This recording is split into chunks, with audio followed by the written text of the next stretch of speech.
তা আমি bike camera বলছি, আপনারা বেরোবেন, বন্ধ করবেন না। এদের কথা শুনে আপনারা বন্ধ করবেন না। কারণটা কি, এই মনীষ সাহেবরা যদি আপনাদের বন্ধ করার জন্য বলে তাহলে নাক থেকে ঘুমাবেন। এদের ওরা বাধা দিও না। আজকে সুদূর এই বাংলা থেকে সারা পৃথিবীর দিকে লক্ষ্য করুন, শিক্ষিত জ্ঞানীগুণী ভাইয়েরা যারা আছেন, সারা পৃথিবীতে মুসলমান মার খাচ্ছে, লাঞ্ছিত হচ্ছে, বঞ্চিত হচ্ছে, পদধূলিত হচ্ছে। এর কারণটা কি? ঈমান দুটো নয়, চারটে নয়, নিউজে পাওয়া যাচ্ছে, যে ছোট করে দেখায় 44,000 মানুষকে মেরেছে, বাচ্চা বাচ্চা শিশুগুলোকে শহীদ করেছে, মা বোনদের শহীদ করেছে। 44,000 নয়, ওইটা 1,44,000 ধরলে ভুল হবে না। হচ্ছে সেই বেদাত কাছ থেকে তারা মানুষকে অন্যায় কাজ থেকে, গাড়ির কাজ থেকে, যারা নাই পথে, সত্য পথে, দিনের পথে নিয়ে এসেছিলেন। সারা বাংলার মানুষ যদি অস্বীকার করে, এর চেয়ে বড় বেঈমানি আর কিছুই হবে না। আজকে সারা বাংলার মানুষ মাথায় টুপি পড়তে শিখেছে, দাড়ি রাখতে শিখেছে, ধুতিকে খুলে দিয়ে নুগি পড়তে শিখেছে, শার্টকে খুলে দিয়ে পাঞ্জাবি পড়তে শিখেছে,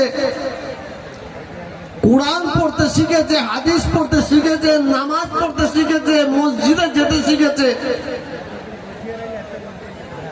আব্বাকে আব্বাজান বলতে শিখেছে, আম্মাকে আম্মাজান বলতে শিখেছে,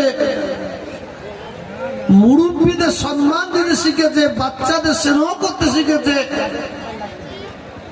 আপনি মুসলমান ঘরে জন্মগ্রহণ করেছেন, তথাপি আপনি অন্য ধর্মের মানুষকে শ্রদ্ধা করতে শিখেছেন।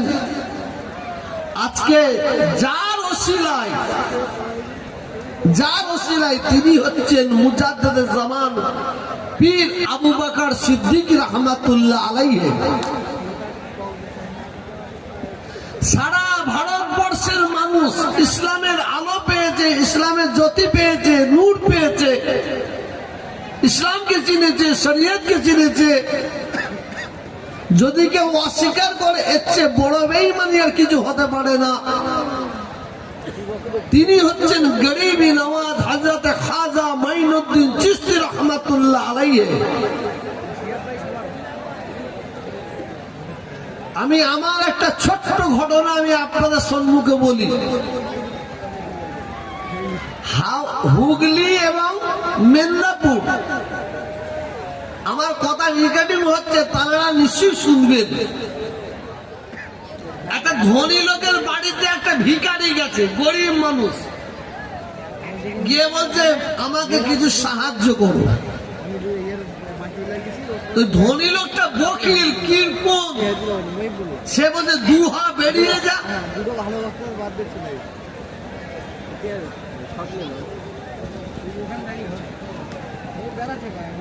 ভিখারি কিছু দূর দূর হাত তারপর দিলে আবার গেছে বড় লোকের বাড়িতে, ধনীর বাড়িতে হাত পেতেছে, আবার দূর দূর করে হাত গেছে, আবার গেছে, আবার দূর দূর করে হাত গেছে।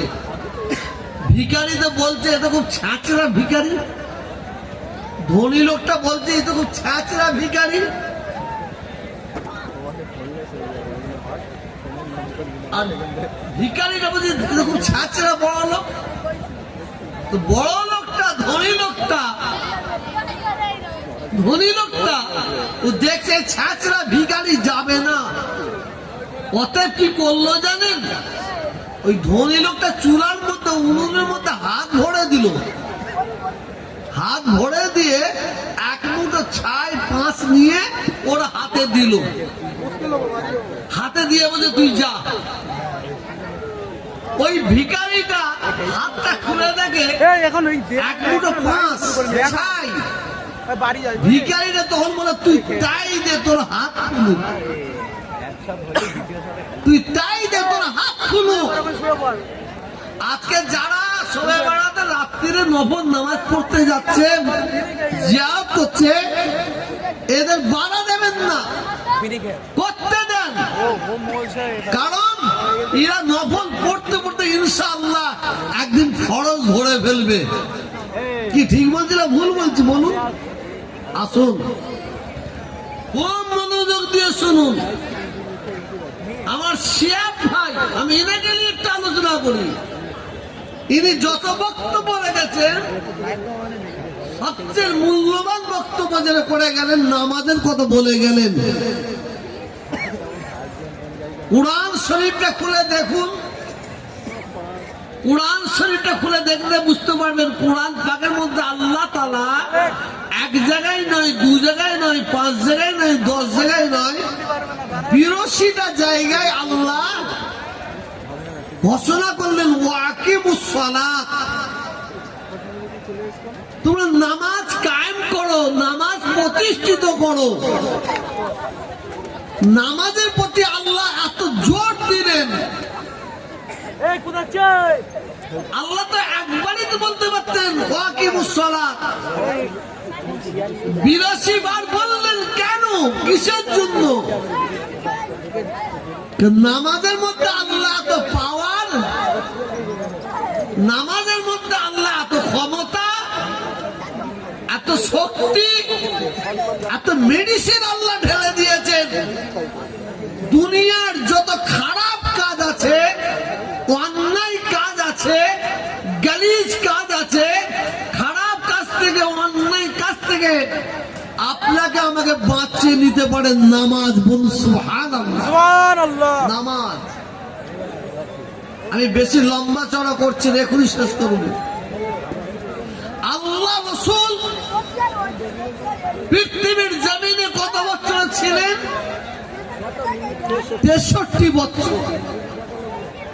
63 বছর রাসূল ছিলেন পৃথিবীর জমিনে।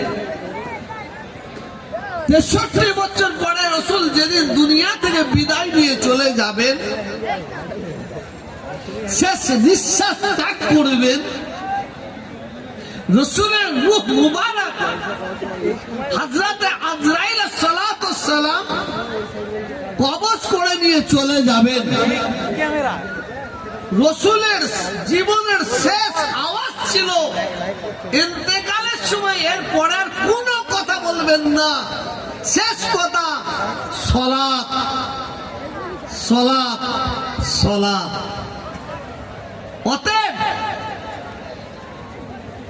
শুধু নিজে নামাজ পড়লে হবে না। ইয়া আইয়ুহাল্লাযীনা আমানু কু আনফুসাকুম ওয়া আহলিকুম নারা।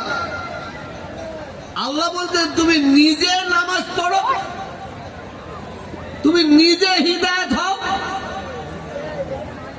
তোমার ছেলেকে হিদায়াত করো, তুমি নিজে বাঁচো, তোমার ছেলেকে বাঁচাও, আহলিয়া বাড়িকে বাঁচাও, পাড়া প্রতিবেশীকে বাঁচাও। আল্লাহ কোথা থেকে বাঁচাবো? আল্লাহ বলছেন জাহান্নামের আগুন থেকে বাঁচা। আজকে এত সুন্দর জলসা, লক্ষ লক্ষ টাকা খরচা করে এই জলসার আয়োজন। এই জলসায় 3 প্রকারের মানুষ আছে, 3 প্রকার। এক প্রকারের মানুষ আছে, কেমন সাজানো হচ্ছে একটু দেখবো। আর এক প্রকারের মানুষ আসছে, কোথায় মেয়েরা ঘুরছে, মেয়ে ছেলেরা কোথায় ঘুরছে, সেই জায়গায় একটু যে ঘাই মারবো। আর এক প্রকারের জলসা হচ্ছে, জলসায় লোক আছে যে যেখানে আল্লাহ এবং আল্লাহ রাসূলের কথাবার্তা হচ্ছে, সেই জায়গায় বসে বসে শুনবো। আজকে আমরা যারা এই জলসায় এসেছি, মনে রাখবে রাখবেন, আমিও জলসায় বসে ওয়াজ করছি, মনে রাখবেন ইন্নামাল আমানু বিন্নিয়াত। কে কি উদ্দেশ্য এসেছেন, কে কি নিয়ত নিয়ে এসেছেন, কে কি খেয়াল এসেছেন, আপনি আমি কেউ বলতে পারবো না। ইন্নাল্লাহ আলা কুল্লি শাইইন কাদির। আল্লাহ হচ্ছেন সর্বশক্তিমান। ইন্নাহু আলিমুম বিজাতিস সুদূর। আল্লাহ বলেন, বান্দা তোরা দাঁড়িয়ে আছিস, বসে আছিস, তোরা মনে মনে কি ভাবছিস, কি চিন্তা নিয়ে এখানে এসেছিস, কি উদ্দেশ্য নিয়ে এখানে এসেছিস, আমি আল্লাহ তোদের মনের খবর সব জানি। বল সুবহানাল্লাহ, সব জানি। ইন্নাল্লাহ আলা কুল্লি শাইইন কাদির। ইন্নাহু আলিমুম বিজাতিস সুদূর। আল্লাহ সর্বশক্তিমান, আল্লাহ সকলের মনের খবর জানেন।